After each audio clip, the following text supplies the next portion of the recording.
A few weeks later, I was notified that all the computers that I had ordered for all our different schools and the university and the mission offices, the hospitals, had come in, $70,000 worth of computer, and I was supposed to go pick them up at the port.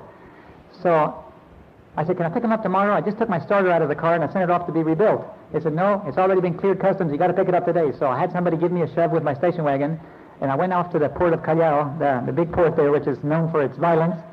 And I went to that part of town. They loaded up my car. It took 3 minutes to get me going again. My car was kind of heavy. I took off, and as I was going through the really bad section of town again, I was saying to myself, boy, I'm glad I'm in my car at this time of day. It's 10 till 6. And I said, I'm glad I'm in a car and not on the street. I thought too soon. Because just then the red light went on, the temperature went up, the engine started bucking. I pushed my clutch in. It froze immediately. The engine died, and I had to pull over right next to an old bus that had been sitting there since the 1950s and Martin Luther King's days, and without wheels. And we all knew that was a drug center, for the street. And I pulled over right next to it. I quickly took off my jacket, my tie, tried to look normal, but it's kind of like fish bait hanging, And while I was looking there, I realized there was no water in the radiator, so the store was open 10 more minutes, a little store. I went in there. They were surprised to see me, but I borrowed water, put 2 buckets of water in, never filled it up. I looked underneath, and it was a freeze plug with a big hole in it, and all the water was running out. So I realized no starter, no way to get water in the alternator. The store closed. They closed all the gates. They were not about to stay open late. And there I was stuck by myself on the street. I looked one way, nobody. For more than a block, there was nobody. On this side, there was one person a block away, walking the opposite direction. Except for the traffic going by, I was by myself. And while I'm saying, Lord, I am in really hot water. What am I going to do? Just then I heard a commotion in the back. I looked up, and I was being circled by gang members. Each of them had a big rock in their hand. Then I knew I was in trouble.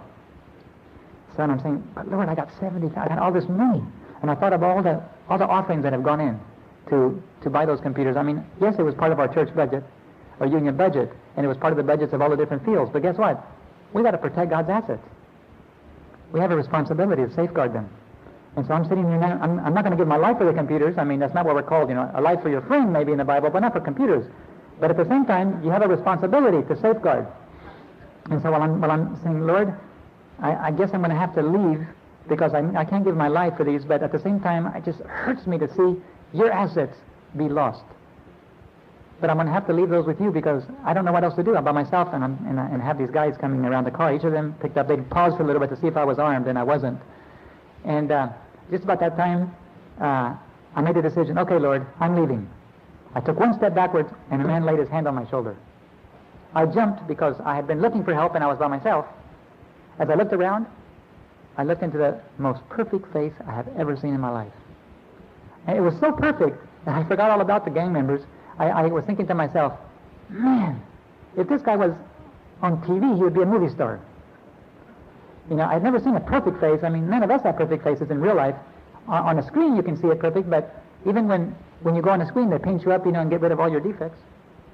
And so, as I was trying to analyze his face, he tells me, your life is in danger. You have to leave.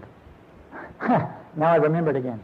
And so I said, I know my life is in danger, but I don't have a starter in my car. My engine is frozen.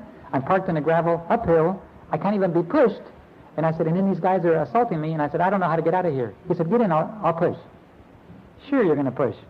By yourself, it took 3 men to get me started. He said, get in, I'm going to push. Then I remembered what normally happens to people who intervene on an assault. In Lima, Peru, there's a standard practice. If you point out a pickpocketer or somebody stealing a suitcase at the bus station, you say, watch it, somebody's stealing your suitcase. They come up behind you with 3 razor blades in their hand and they slice open your face. That's standard practice. So if you do squeal to protect anything but your own goods, you need to get out of there immediately because you will be sliced up. So I thought about him. What are they going to do to him? But as I looked at the guys on either side, they were sitting there with their rock frozen. They weren't even moving. And it kind of crossed our mind that maybe they were related to Lot's wife. Because they weren't moving at all. They were just sitting there like this. Okay. Maybe he thinks he can push, but he won't be able to push this car. So he said, put it in second gear. So I put it in second gear, and I rolled my eyes up. He'll never be able to do anything. But then the car started moving forward. Okay, so he can push, but it won't start. The engine is frozen. But it did start. And I stopped, and he said, leave. I said, no, I got to pay you a tip. He said, I don't need money. I said, in Peru, you always give a tip. So I pulled out a couple of dollars and gave him. He took the money reluctantly, and he said, please leave, your life is in danger. And as I pulled out and got on the street, I went down about 2 blocks, and the engine started getting hot again. Of course, there's no water. And I pulled into a gas station. It hit me who had been my assistant. You never think of him, right then. Somehow your mind doesn't, that's not an option that's in your mind. Walking with angels. As you walk through the valley of the shadow of death, you can go in the company of angels. And though some have given their lives, they also did it in a company of angels. I'm sure of that.